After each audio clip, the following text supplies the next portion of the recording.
विषय मराठी, पाठ क्रमांक 20. सर्व विश्वाची व्हावे सुखी. विश्व म्हणजे जग. लेखक आहेत डॉक्टर यशवंत पाठक. या अगोदर आपण लेखकांनी पाठाचा परिचय पाहिलेला आहे. पुन्हा संक्षिप्त एकदा पाठाचा परिचय पाहू की हे विश्व म्हणजे माझे घर आहे. अशी संकल्पना 13व्या शतकात संत ज्ञानेश्वर महाराजांनी विचारात आणली होती, व्यक्त केली होती किंवा ती जगासमोर मांडली होती. आज ते खरं होताना दिसते आपल्याला.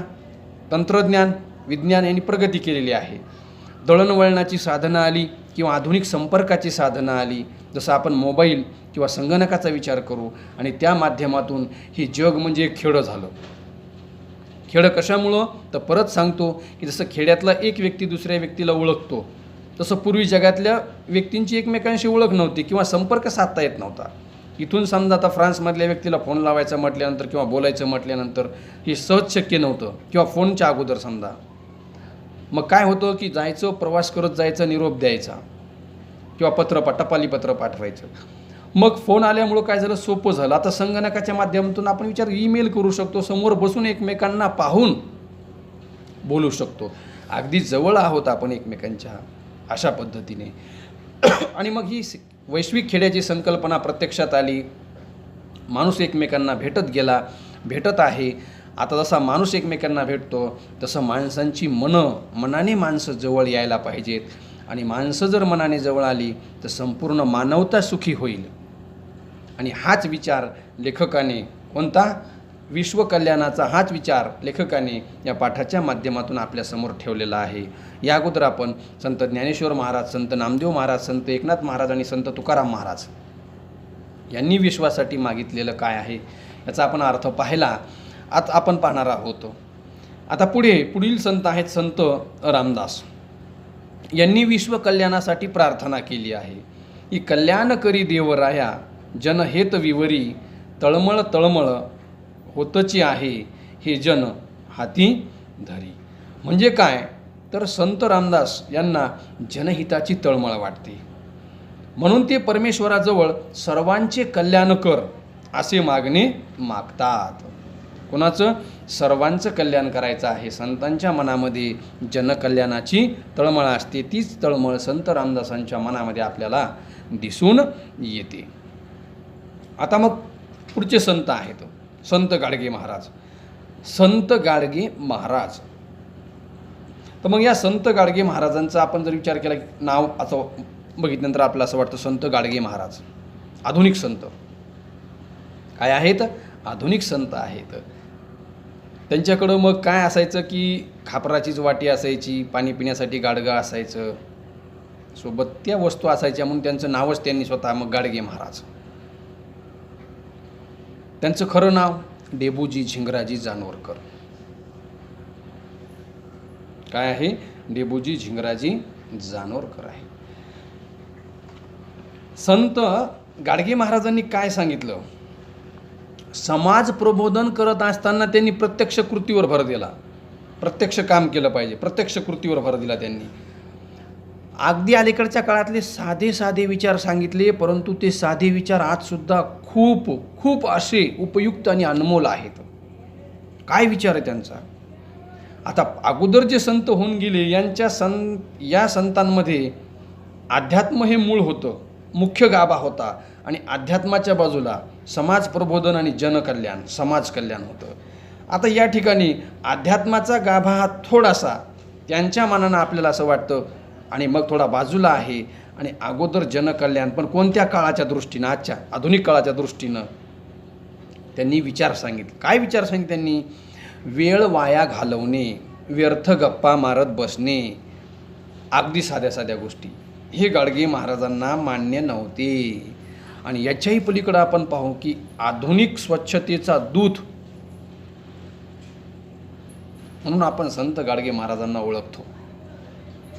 सर्वात प्रिय काय असेल त्यांना तर गाडगे महाराजांना स्वच्छता प्रिय होती. स्वच्छता हीच काय आहे? आरोग्याची जननी आहे. आरोग्य जर चांगलं राहिलं तर बाकी सगळ्या गोष्टी आपोआप चांगल्या होतात.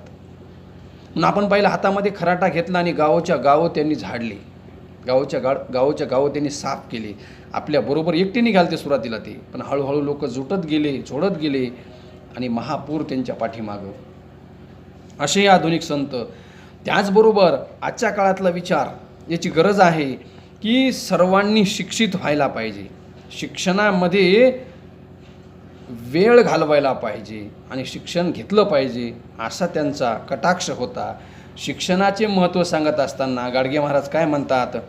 नको धर्मकृत्य पैसा खर्चून या, घेण्यासाठी विद्या तोच खर्चा. धार्मिक कार्यामध्ये पैसा खर्चू नका, शिक्षण घेण्यासाठी तुम्ही काय करा, तोच पैसा उपयोगी लावा. स्वतःचा उद्धार करा प्रयत्नाने, शक्तीने, मुक्तीने सुखी व्हावे. आणि मग ईश्वरानं दिलेले हे जीवन आहे, हे जीवन सुखी करण्यासाठी काय करायला पाहिजे? स्वतःचा उद्धार आपण स्वतःच करायला पाहिजे, शिक्षण घ्यायला पाहिजे. आणि मग ते शक्तीनं, युक्तीनं, मुक्तीनं सगळ्या गोष्टी आपण काय करायला पाहिजे? साध्य करायला पाहिजे, सुख समृद्धता आणायला पाहिजे. शिक्षणामुळे माणूस सुसंस्कृत व्हावा, माणूस जोडला जावा, मानवतेचे कल्याण व्हावे, हेच संत गाडगेबाबांना वाटायचे किंवा अभिप्रेत होते. यानंतर संत तुकडोजी महाराज. संत तुकडोजी महाराज. आता संत तुकडोजी महाराज यांच्या अंगावर काय असायचं? तुकड्या तुकड्यांचं शर्ट असायचं शिवलेलं, म्हणून त्यांना स्वतःला तुकड्या म्हणायचे, तुकड्यादास म्हणायचे, तुकड्या म्हणायचे. त्यांचं नाव काय? माणिक बंडोजी ब्रह्मभट्ट किंवा ठाकूर. माणिक बंडोजी ब्रह्मभट्ट किंवा ठाकूर. आता महाराजांनी काय सांगितलं? गाडगे महाराजांसारखंच ग्रामगीतेमध्ये त्यांनी जो ग्रंथ लिहिला ग्रामगीता, या ग्रामगीतेमध्ये स्वच्छतेचं महत्त्व सांगितलेलं आहे. आपलं गाव म्हणजे आपलं मंदिर आहे आणि आपल्या गाव जसं मंदिरामध्ये मूर्ती असते तसं गावातला माणूस म्हणजे ती मूर्ती आहे. आणि मग काय केलं पाहिजे? तर मग समभावाने माणसाने माणसाची सेवा केली पाहिजे, अज्ञानाला नाहीसं केलं पाहिजे, ज्ञानाची कास धरली पाहिजे, शिक्षण घेतलं पाहिजे, सर्वांनी ग्रंथ वाचले पाहिजेत, सर्वांनी सत्य बोललं पाहिजे, अशी प्रार्थना देवाकडे संत तुकडोजी महाराज करतात. आणि काय म्हणतात मग? सर्व विश्वची व्हावे सुखी, ही धर्माची दृष्टी नेटकी, ती आणावी सर्व गावलोकी तरीच लाभ. आणि मग म्हणून तुकडोजी महाराज म्हणतात, सर्व विश्व जर सुखी व्हायचं असेल, सर्व विश्व सुखी झालं पाहिजे, हे धर्माचं उद्दिष्ट असलं पाहिजे. की धर्माचं उद्दिष्ट भांडणं लावणे नाही किंवा धर्मात तेढ करणे नाही, धार्मिक भांडणं किंवा धार्मिक दंगली घडवणं नाही, तर ती ही धर्माची दृष्टी नेटकी. आणि खरोखरच हे वाक्य की आजच्या लोकांना, आजच्या सुशिक्षित लोकांना, शिक्षित लोकांना, उच्च शिक्षित लोकांना किंवा काही लोक असतील की त्यांच्या डोळ्यामध्ये अंजन घालणारं आहे, ही धर्माची दृष्टी नेटकी कशी असावी? सर्व विश्वची व्हावे सुखी, याला धर्म म्हणायचं. आणि मग ही प्रत्येक गावागावामध्ये अवतरली पाहिजे, तेव्हाच सर्वांना लाभ होईल, तेव्हाच तो खरा धर्म आहे. आणि धर्म म्हणजे काय? धर्म म्हणजे जगण्याची एक रीत आहे. धर्म म्हणजे काय? तर जगण्याची एक रीत आहे आणि त्या रीतीच्या माध्यमातून आपण सुखी झालो पाहिजे, तर आपल्याबरोबर दुसरा सुखी झाला पाहिजे आणि सर्व समाज हा सुखी झाला पाहिजे. अशा पद्धतीनं तुकडोजी महाराजांनी या ठिकाणी आपले विचार व्यक्त केलेले आहेत. आता सर्व संतांनी हे जे मागणं मागितलेलं आहे, हे मागणं कोणासाठी आहे? तर मानवाच्या कल्याणासाठी आणि मानवाच्या प्रगतीसाठी आहे. म्हणजे सर्वांची प्रार्थना ही मानवतेचीच पूजा करणारी आहे. सर्व संतांनी माणसाला याचंच महत्त्व सांगितलेलं आहे. माणूस आदर्श झाला पाहिजे, माणसाने संस्काराची जोपासना केली पाहिजे, कुणालाही कुणी त्रास देऊ नये, सर्वांनी एकोप्याने राहावे, माणूस कधीही एकटा राहू शकत नाही. त्याचबरोबर मानवाला संवादाची गरज आहे. त्याला एकमेकांना बोलणं किंवा भाषण हे गरजेचं आहे. कुणालाही दुखवता कामा नये. शक्यतो माणसाने दुसऱ्याच्या उपयोगी पडावं आणि हीच तर खरी मानवता आहे. आणि हीच शिकवण सर्व संतांनी, मग ते संत कुठलेही असोत, महाराष्ट्रातले असोत, गुजरातमधले असोत, कर्नाटकातले असोत, आंध्र प्रदेशातले किंवा इवन जगाच्या कुठल्याही पाठीवरचे असोत, त्या सर्व संतांनी मानवता हीच काय केलेली आहे? केंद्रबिंदू ठेवलेली आहे. त्याच्या भोवती त्यांचे विचार आहेत आणि मग सर्व जग काय झालं पाहिजे? सुखी झालं पाहिजे. आता आजच्या विज्ञान युगामध्ये किंवा तंत्रज्ञानातील शोधामुळं काय झालं तर सगळं जग जवळ आलं.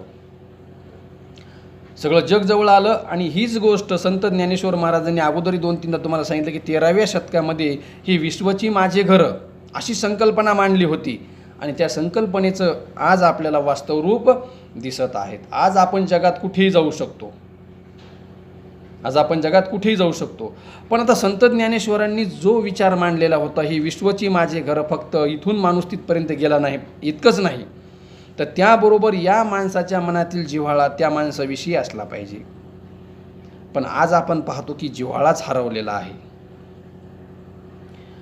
माणसाच्या मनातील मानवतेसाठी असलेला जिव्हाळा किंवा प्रेम हरवलेला आहे. आणि मग ते जर आपल्याला जपायचं असेल तर मन कसं पाहिजे, सुसंस्कृत पाहिजे. मन कसं पाहिजे, सुसंस्कृत पाहिजे. नाहीतर काय होतं, नाहीतर माणसाच्या मनामध्ये राक्षसी वृत्ती निर्माण होते आणि माझं एकट्याचंच चांगलं व्हावं, भलं व्हावं किंवा मला सर्व मिळावं यासाठी बाकीच्या लोकांना पायदळी तुडविलं जातं किंवा बाकीच्या लोकांचा बळी दिला जातो. आज असं होताना आपण जगाच्या कानाकोपऱ्यामध्ये कुठेतरी पाहतो, बातम्यांच्या माध्यमातून ऐकतो, वर्तमानपत्रातून आपण वाचतो. तर असं नको, हे संतांना नको आहे, हे संतांना अपेक्षित नाही. चांगल्या मनाने निर्माण केलेले कार्य किंवा कृती ही जगासाठी चांगली असते. आणि मग विज्ञानातसुद्धा चांगले प्रकल्प आहेत, चांगले प्रकल्प समृद्धी आणत आहेत. मग जसं विज्ञानामधले चांगले प्रकल्प समृद्धी वाढवतात तसं सुंदर मन हे राष्ट्राची श्रीमंती वाढवतात. याकडे संतांनी काय केलेलं आहे, जगाचं लक्ष वेधलेलं आहे. एक उदाहरण दिलेलं आहे, ते आहे वडाच्या झाडाचं. तर वडाचं झाड हे कायम नम्र असतं. आता नम्र कसं असतं, तर वडाची पारंबी ही खाली येत असते आणि जो खाली झुकतो, जो खाली येतो तो कसा असतो, नम्र असतो. आता ती सावली सर्वांना हवीशी वाटते. मग आता वडाच्या झाडासारखंच बाकीचे झाडंसुद्धा काय करतात, स्वतः ऊन घेतात, सूर्यप्रकाश आपल्या डोक्यावर घेतात, आपल्या अंगावर घेतात आणि खाली बसणाऱ्या लोकांना सावली देतात.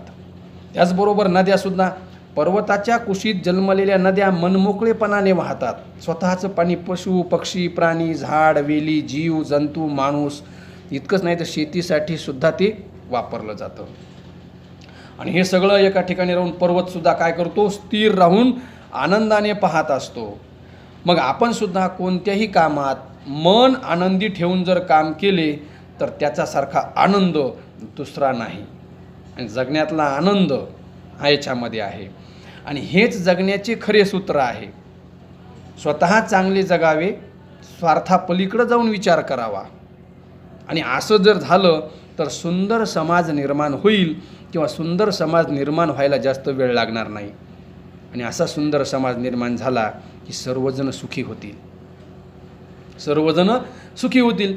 आणि मग हेच तर संतांच्या प्रार्थनेतील समान सूत्र आहे, साधर्म्याचा धागा आहे किंवा संतांच्या प्रार्थनेतील हेच मर्म आहे. अशा पद्धतीने हे काय विश्व म्हणजे सर्व विश्वची व्हावे सुखी, हा विश्वकल्याणाचा धागा डॉक्टर यशवंत पाठक यांनी विविध संतांच्या माध्यमातून किंवा अनेक संतांच्या विचारातून आपल्याला समजावून सांगितलेला आहे. आता या पाठाचा स्वाध्याय तुम्हाला पूर्ण करायचा आहे आणि पुढील पाठ आपण पुढील व्हिडिओमध्ये पाहणार आहोत.